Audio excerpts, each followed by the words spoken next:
আমরা দেখব uses of articles and প্রোনাউনের ব্যবহার।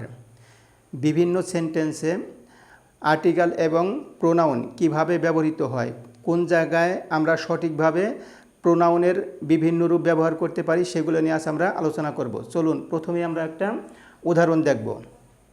নাম্বার 1-এ আছে how could she blame you and him for the accident. এক্সাম্পলটা একটু লক্ষ্য করেন। ব্লেম হচ্ছে ভার্ব, এখানে আছে ইউ প্রোনাউন, অ্যান্ড হিম, অ্যান্ডের পরেও আছে আরেকটি প্রোনাউন। এখন আমরা জানি প্রোনাউনের তিনটি রূপ হয়, সাবজেক্টিভ রূপ, অবজেক্টিভ রূপ অ্যান্ড পসেসিভ রূপ। অনেক সময় কনফিউজ লেগে যায় যে আমরা কোন জায়গায় সাবজেক্টিভ রূপ বসাবো, কোন জায়গায় প্রোনাউনের অবজেক্টিভ রূপ বসাবো। এখন আমরা একটা রোলের মাধ্যমে বিষয়টা আরও ক্লারিফাই হব। দেখেন, আমাদের একটা প্রিপোজিশন অথবা ভার্ব এর পরে প্রোনাউন বসলে সাধারণত তা অবজেক্টিভ হয়। এই রুলসটা আমি আবার রিপিট করতেছি। প্রিপোজিশন অথবা ভার্ব এর পরে প্রোনাউন বসলে সাধারণত তা অবজেক্টিভ হয়। এখানে ব্লেম আছে ভার্ব, সুতরাং ফর্মুলায় বলা আছে প্রিপোজিশন অথবা ভার্বের পরে প্রোনাউন বসলে ওই প্রোনাউনের অবজেক্টিভ রূপ হয়। সুতরাং এখানে যেহেতু ব্লেম ভার্ব আছে, সুতরাং ইউ এখানে ইউ প্রোনাউনের অবজেক্টিভ রূপ এবং হিমও প্রোনাউনের অবজেক্টিভ রূপ। I think this is clear to you. Now we will see second example. He did not know that it was I who did it. সেমভাবেই আমরা এখানে ইটের ওয়াজের পরে প্রোনাউনের কোন রূপটা হবে এখন আমরা তাও একটা দেখব।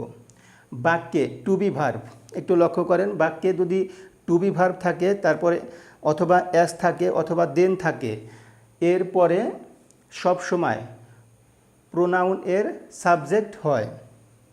তার মানে টু বি ভার্ব অ্যাজ দেন এরপরে যখন কোনো প্রোনাউন বসবে ওই প্রোনাউনের সাবজেক্টিভ রূপটা হবে।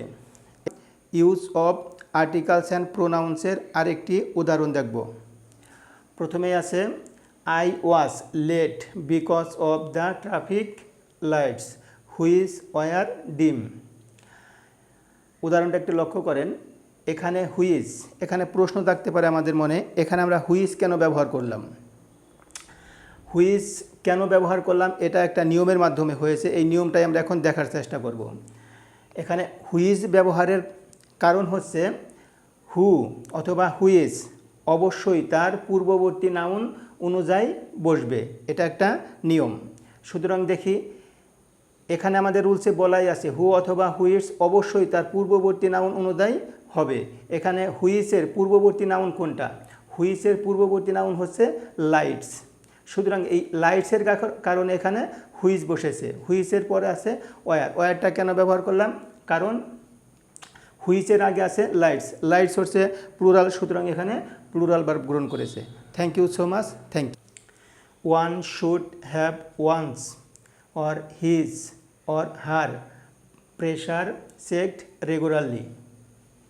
একটু লক্ষ্য করেন, এখানে আমাদের অনেকের মনে প্রশ্ন জাগে এখানে ওয়ান্স, হিজ অথবা হার কেন বসলো।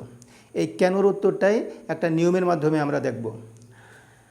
যদি বাক্যে ওয়ান থাকে তবে পরবর্তীতে ওয়ান অনুযায়ী ওয়ান্স, হিজ, হার বসে। বাক্যের প্রথমে ওয়ান থাকে তাহলে ওয়ান্স ব্যবহারই উত্তম। Thank you. প্রথমে আছে they took all but me. দ্বিতীয় সেন্টেন্সটিতে আছে they called me but I did not respond. একটু লক্ষ্য করেন, প্রথম বাটের জায়গায় বাটের পরে আছে মি, কিন্তু দ্বিতীয় বাটের পরে আছে আই। এই যে দুই বাটের জায়গায় যে প্রোনাউনের দুই রকম ব্যবহার, এই ব্যবহারটা কেন হলো এটা আমরা একটা নিয়মের মাধ্যমে দেখব। বাট এর পর ওই প্রোনাউন এর পরে যদি ভার্ব থাকে তাহলে প্রোনাউনটি সাবজেক্ট হয়। দেখেন এখানে বাটের পরে যে একটা প্রোনাউন আছে, ওই প্রোনাউনের কোনো ভার্ব নেই, এজন্য এখানে প্রোনাউনের অবজেক্টিভ রূপ বসেছে। কিন্তু দ্বিতীয় সেন্টেন্সে বাটের পরে প্রোনাউন আছে এবং ওই প্রোনাউনের একটি ভার্বও আছে। এই প্রোনাউনের ভার্ব থাকার কারণে এখানে এই প্রোনাউনের সাবজেক্টিভ রূপটা এসেছে। I think this is clear to you. অবশ্যই এগুলো আপনাকে লিখে লিখে পড়তে হবে, একাধিকবার লেখা এবং পড়ার মাধ্যমে এগুলো আপনাকে আত্মস্থ করতে হবে। Thank you so much all, thank you. দেখব 6 নম্বর উদাহরণ। Let Suman and me enter the room. এখন দেখেন লেটের পরে আছে সুমন অ্যান্ড মি। এখানে মিটা কেন হলো? এই লেট এর পরের প্রোনাউনগুলি সবই অবজেক্ট হয়। তার মানে হচ্ছে লেটের পরে যদি কোনো প্রোনাউন বসে তাহলে ওই প্রোনাউনের অবজেক্টিভ রূপ হয়। This is very very important in English grammar. You have to write down that and memorize that. Thank you all. Thank you.